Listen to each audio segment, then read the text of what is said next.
Alors oui, je vais te parler du film d'animation Ratatouille. Et pourquoi ça? Tout simplement parce que les films Pixar sont tous très intelligemment écrits, et celui-ci n'échappe bien sûr pas à la règle, puisqu'on y parle avant tout du fait d'être dévoué à un art. Bienvenue dans EcoSense. Dans ce film, le personnage de Rémi voue un tel culte pour l'art culinaire que sa passion se transforme littéralement en dévotion. C'est clairement un personnage qui ne vit que pour cuisiner, et le fait est que sa dévotion est si grande qu'aucun autre personnage, même humain, n'est capable d'égaler la qualité de sa cuisine. Pour être le meilleur dans une thématique, il faut faire passer sa passion en premier, la transformer littéralement en un besoin émotionnel. Rémi est donc un pur adorateur culinaire, tout comme son rival Antonego. Mais la puissance de la dévotion que Rémi possède en lui est tellement grande qu'elle lui donne la détermination nécessaire pour relever tous les défis. Là où le film est également intéressant, c'est qu'il part du fait que tout le monde peut cuisiner. Mais aussi paradoxal soit-il de faire cuisiner un rat dans un grand restaurant gastronomique français, Rémi et la devise de Gusto sont en fait une seule et même idée, la même symbolique qui est que tout le monde peut réussir socialement, qu'on ait vécu toute sa vie sans argent ou sans pédigré. Un artiste peut surgir de n'importe où.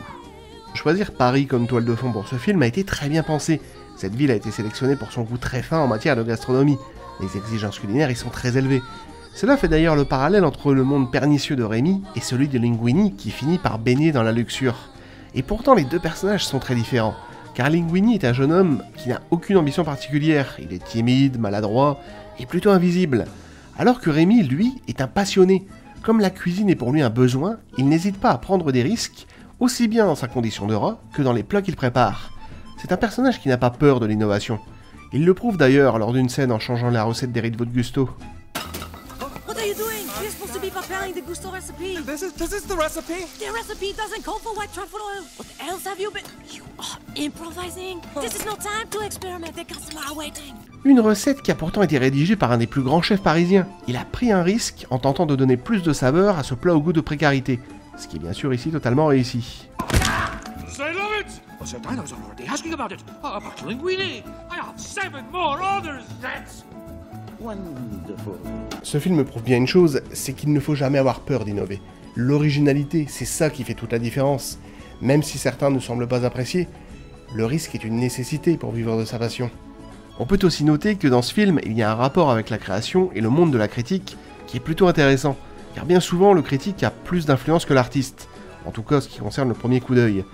On est trop souvent berné par l'avis d'une ou plusieurs personnes qui n'ont aucun lien direct avec l'œuvre en elle-même. Et du coup, beaucoup oublient une chose essentielle. But the bitter truth we critics must face is that in the grand scheme of things, the average piece of junk is probably more meaningful than our criticism designating it so. Ce qui prouve bien que même la création la plus médiocre aura toujours plus de valeur que les critiques qui lui sont attribuées, qu'elle soit dithyrambique ou péjorative. La critique n'est qu'au final qu'une simple étiquette, on ne peut pas juger un livre sur sa couverture, tout comme on ne peut pas juger de la qualité d'un plat sans y avoir goûté. Et bien que les critiques professionnels ont un avis objectif de la chose, il y aura toujours une petite part de subjectivité. Il ne faut jamais se laisser abattre par les mauvaises critiques, il faut justement les convertir en intelligence émotionnelle. Car s'il y a bien une chose que t'apprend le slogan de la MGM, c'est que la récompense de l'art, eh bien, c'est l'art.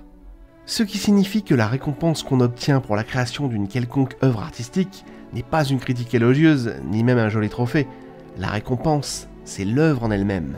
C'est bien pour cette raison que l'art aura toujours plus de valeur que celui qui la met en avant. Faire soi-même l'expérience gustative sera toujours plus gratifiant que de laisser une autre personne décrire son expérience. De plus, ton avis et celui d'un critique ne sera jamais égal, car la cuisine, comme n'importe quel autre art, est évidemment subjectif.